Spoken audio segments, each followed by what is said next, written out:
jabatan saya CPG dalam jabatan 10 tahun 2022. Demikian, silakan menyaksikan. Silakan salah satu pimpin untuk berdoa.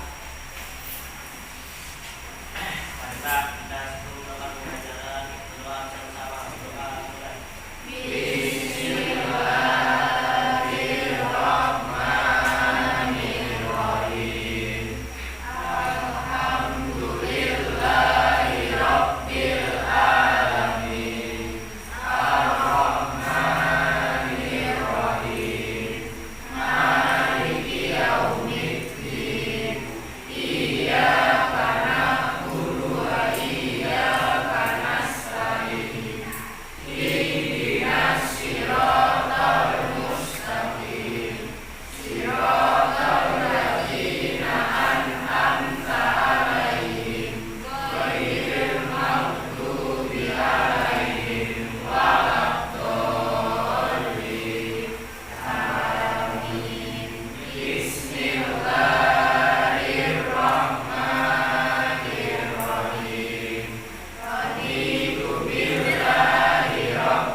Assalamualaikum warahmatullahi wabarakatuh. Waalaikumsalam warahmatullahi wabarakatuh. Apakah sehat semua hari ini? Sehat. Sudah makan? Sudah. Sudah sarapan apa hari ini? Nasi. Apakah hari ini ada yang tidak masuk? Ada Bu, Siapa? Ajit dan Revaldo pagi Bu. Kenapa? Sakit Bu. Sakit. Ya. Nah, ya semoga kita doain semoga temannya yang sakit bisa segera sembuh. Ya. Dan kalian juga di sini harus jaga kesehatan. Paham ya? Jaga kesehatan, atur pola makan dan tidur. Ya. Baik, sekarang kita mulai pembelajaran. Untuk minggu lalu Ibu mempelajari tentang apa? Teknik geospasial. Ada yang tahu apa teknik geospasial itu? Ruang kebumian. Apa aja yang termasuk ruang kebumian? Lokasi, letak, dan posisi suatu objek atau kejadian yang berada di bawah. Oke, good. Makasih. Jadi ruang kebumian itu adalah yang disebut dengan teknik geospasial. Apa aja yang meliputi? Itu adalah letak, lokasi,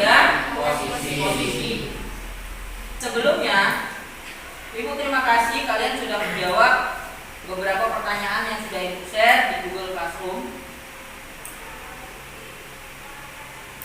Pada hari ini kita belajar tentang K3LH, yang mana tujuan pembelajarannya adalah pertama, menganalisa peran penting dan tujuan keselamatan kesehatan kerja. Yang kedua, diharapkan nanti kalian bisa membandingkan jenis-jenis alat pengaman diri dan mengetahui kegunaannya.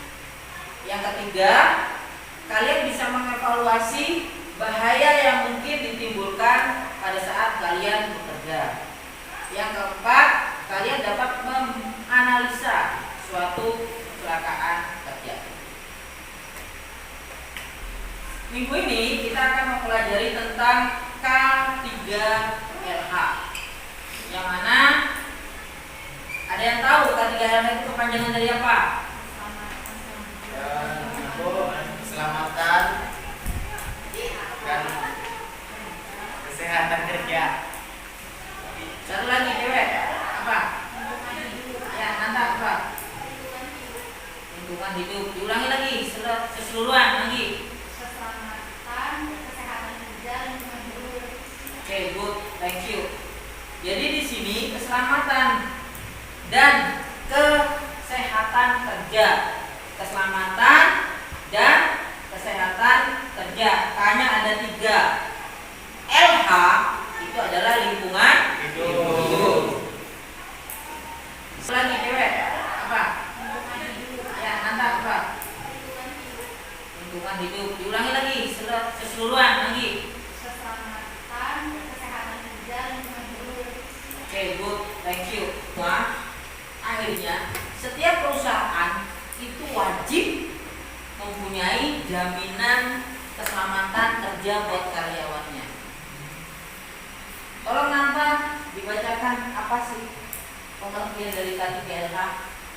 K3LH yaitu mengenai program usaha keselamatan kerja dan lingkungan hidup suatu instansi atau perusahaan yang memiliki badan kesehatan kerja atau karyawan.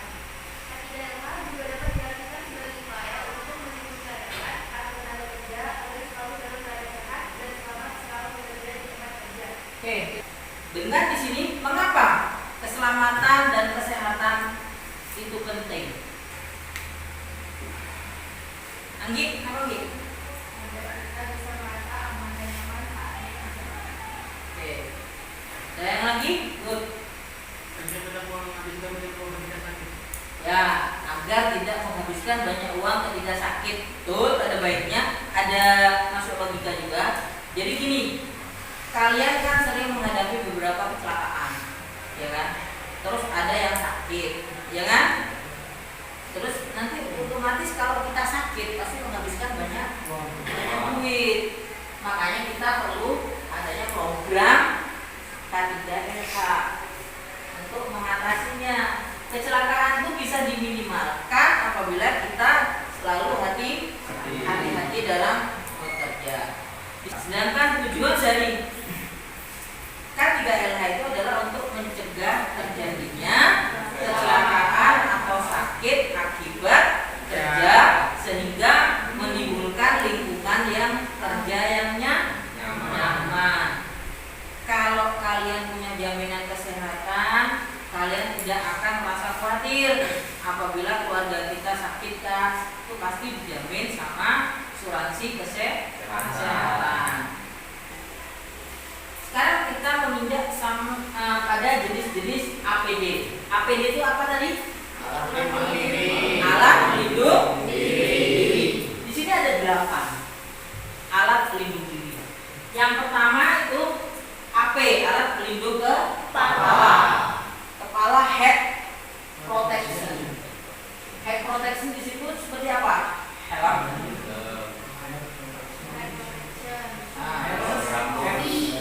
Topi. Terus habis itu alat pelindung muka dan mata seperti face shield. Terus kacamata. Yang ketiga adalah alat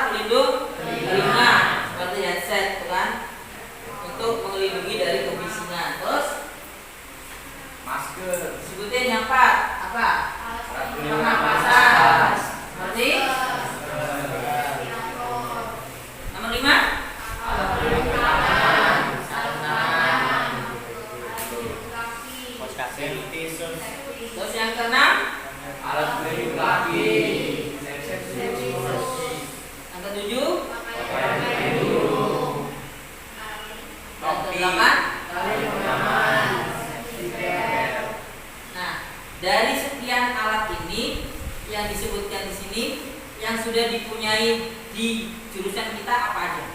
Pakaian ibu. Helm, Terus itu pakaian ibu, topi, Masker. nah, terus sepatu. pakaian ibu. Ya, berarti 80% kita sudah punya. Ya.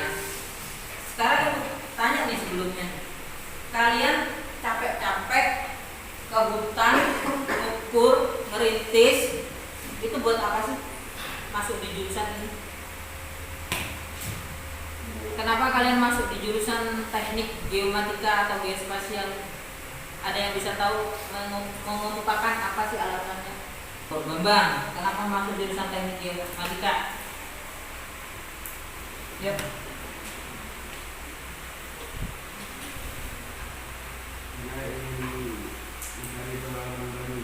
Karena ingin mencari. Indra, kenapa mau masuk jurusan teknik geospasial dan geomatika? Karena pengen menjadi surveyor yang hebat. Yes, tepuk tangan dulu. Menjadi seorang surveyor yang hebat. Itu merupakan motivasi yang harus kalian tanamkan. Berapa sih gaji dari surveyor? Gede, anak-anak. Dan kalian tuh kalau sudah menekuni di dunia surveyor, ibu nih yang masih sampai sekarang masih pakai sepeda motor, murid ibu sudah pakai mobil Espada, sudah bermobil, sedangkan ibu ya kayak gini aja. Mungkin bisa maju sekarang. Makanya mulai dari sekarang pupuk motivasi kalian dalam diri kalian supaya bisa mengikuti pembelajaran dengan baik. Kalian senangi dulu pembelajarannya, maka kalian akan otomatis bisa cepat merasuk ke dalam otak dan keterampilan kalian bisa terasah. Dan jangan merasa takut. Jangan merasa takut untuk mencoba alat-alat yang baru. Oh bu, ini kayaknya lagi pada nggak energinya. Kita sedikit berolahraga dulu sebentar sambil duduk. Coba kalian regangkan ini aja. Ya kayak gini. Nah sambil ke kanan ke kiri. Biar enak. Gimana? Bisa semangat? Yel SMK Negeri 15 bisa. SMK Negeri 15 bisa. Terima kasih. Cerita tentang kata kecil. Ya, kalian simak baik-baik. Di sini ada kata. Pada suatu hari ada sekumpulan kata-kata kecil yang berlomba-lomba. Tujuannya itu adalah mencapai puncak sebuah menara yang sangat tinggi.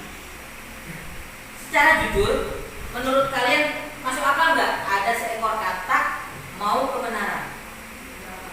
Nah, masuk akal nggak? Ada orang yang berkata, oh jalannya terlalu susah, mereka tidak akan bisa sampai ke puncak. Terus ada lagi yang ngomong, tidak ada kesempatan untuk berhasil, menaranya itu terlalu tinggi. Kata-kata kecil pun satu persatu berjatuhan. Di situ ada dua kata yang masih bertahan, naik. Terlalu susah, tak seekor pun akan berhasil, bilangnya penonton, sorak-sorak seperti yang kalian ucapkan tadi. Mustahil terjadi. Lebih banyak kata kecil yang lelah dan menyerah. Tapi ada satu kata yang dia melangkah hingga semakin tinggi dan tinggi. Tak kenal menyerah dan tak kenal kalah. Kira-kira menurut kalian, kenapa kok satu kata ini bisa sampai ke puncak? Menurut beberapa orang, menurut beberapa penonton itu tidak mungkin. Ada yang bisa jawab kenapa? Karena dia berusaha keras. Terus ada lagi? Punya Punya kemauan. Terus ada lagi? Punya semangat dan kerja keras. Punya semangat dan kerja keras. Oke, tepuk tangan buat semuanya. That's good answer. Jawaban yang bagus. Tapi di balik itu semua, ternyata yang membuat kata itu dia tetap bisa sampai itu. Ternyata dia bertanya sih bagaimana caranya. Itu salah satunya sudah kalian jawab.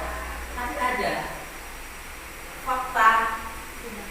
Ternyata si kata ini adalah kata yang tuli. Dia tidak bisa mendengar. Makanya segala hujatan dari penonton apa, dia tidak mendengar itu. Yang dia tahu adalah pokoknya dia jalan, semangat, pokoknya dia berusaha ke atas, ke puncak, ya. Jadi dia tidak mendengarkan apa kata si A, tidak mendengarkan apa kata-kata si B. Dari ini semua, apa sih yang bisa disimpulkan?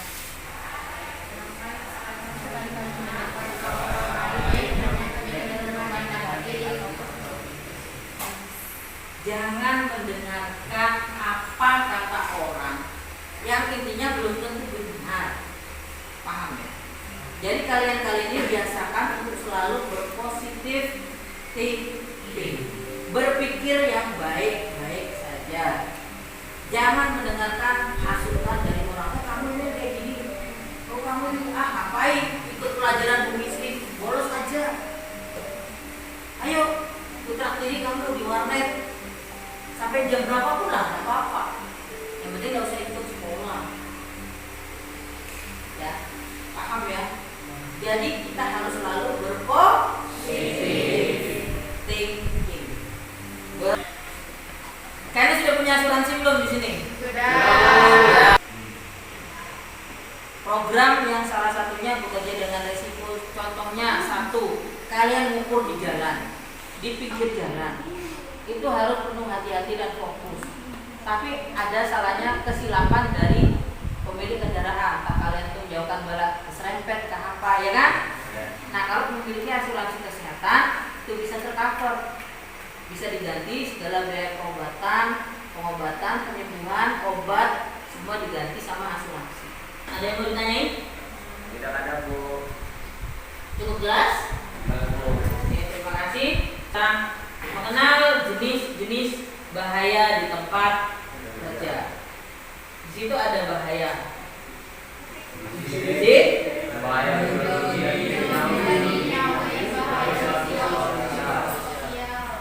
fisik, bahaya biologis, dan bahaya psikososial. Di sini ada yang bisa membacakan satu bahaya fisik. Ya, Bu. Ya. Bahaya fisik. Jenis jantung merupakan penyebab umum dari cedera atau kematian akibat kerja. Hal ini melibatkan lantai tempat kerja yang licin atau pekerjaan konstruksi yang tidak terlindungi. Pekerja juga mungkin bekerja dalam tempat bersuhu ekstrim, bekerja di suhu panas dekat, memicu dehidrasi. Terus yang kedua, bacain, coba.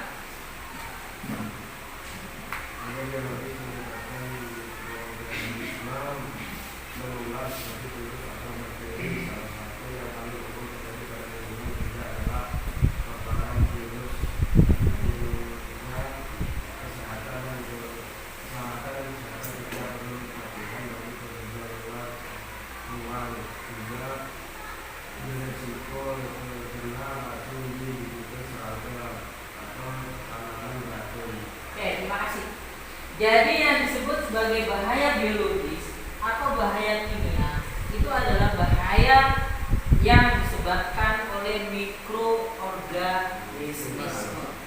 Mikroorganisme itu bisa menjadikan seperti contoh virus, bakteri, ya kan, yang membuat kalian influenza, flu. Misalkan satu, rhododendron flu, pasti akan dia cepat menular apabila si anjing tidak menggunakan masker. Maka penyebaran virus atau bakteri itu akan cepat melalui udara Itu bahaya dari biologis atau dari kimia. Kalian bekerja di pabrik-pabrik kimia, pupuk apa segala macam harus menggunakan masker. Bahkan maskernya harus berlapis, karena untuk menjaga paru-paru kalian dan pernapasan kalian supaya udaranya bersih masuk ke dalam paru-paru. Yang selanjutnya, bahaya kimia itu bisa terjadi karena pengaruh asam, logam berat,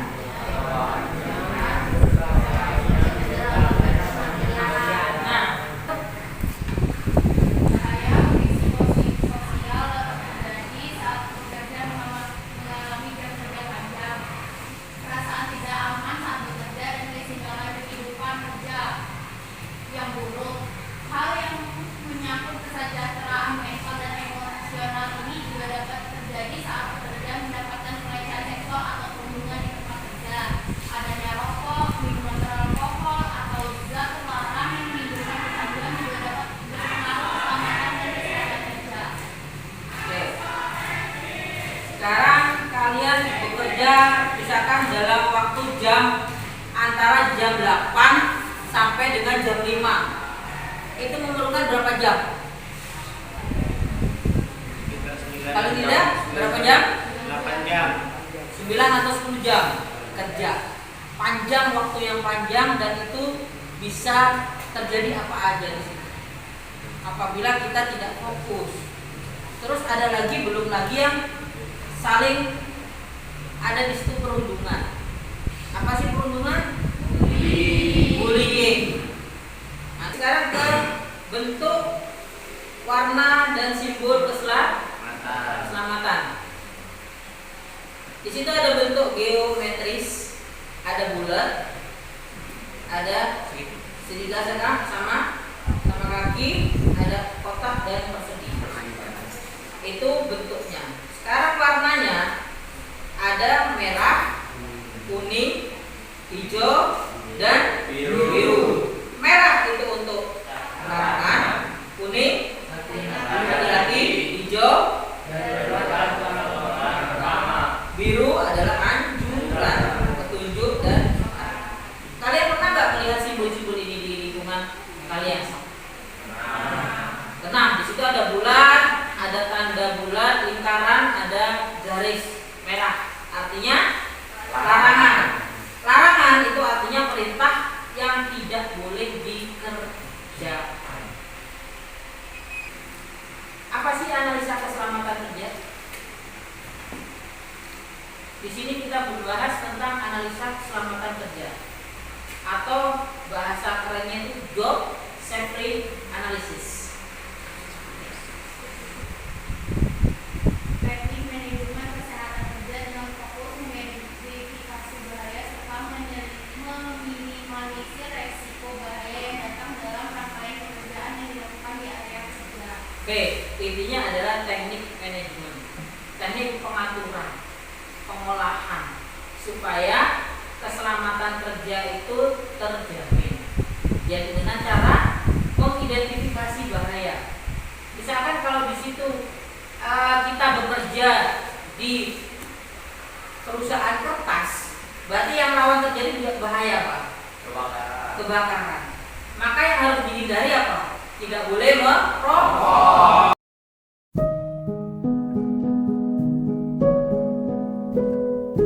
Jadi itu pembelajaran kita hari ini. Ada yang mau ditanyain? Tidak ada.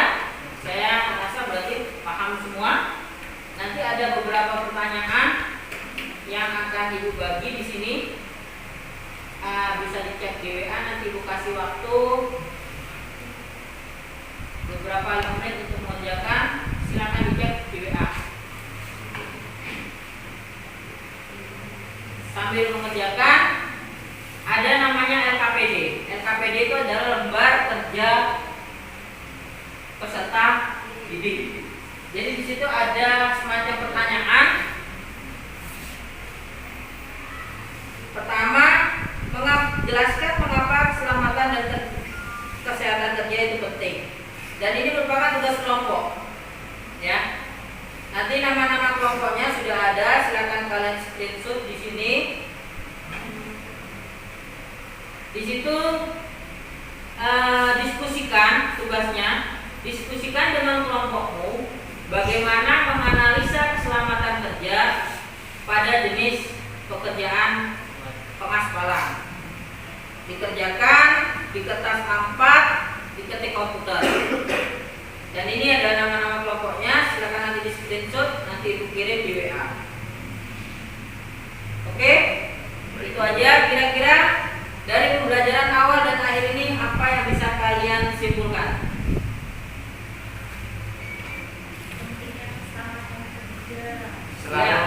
Selalu mengutamakan keselamatan kerja.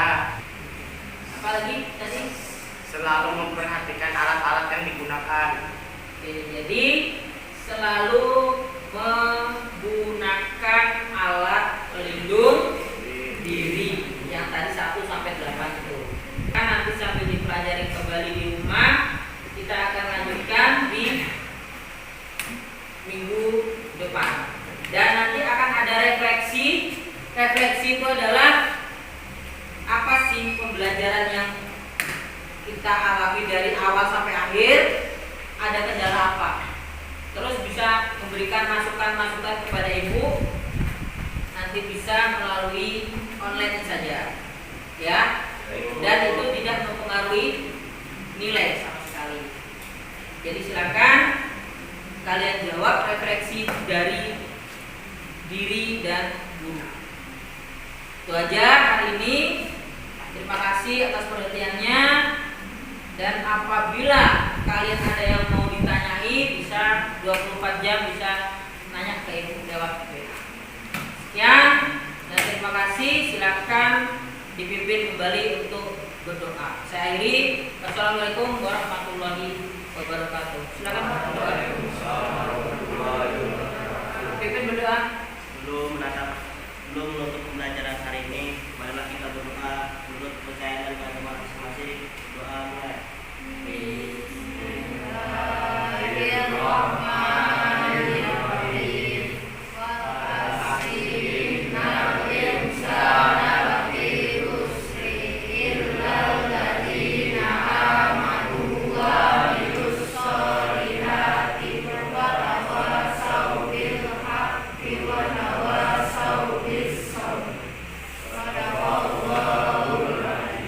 Silakan kalian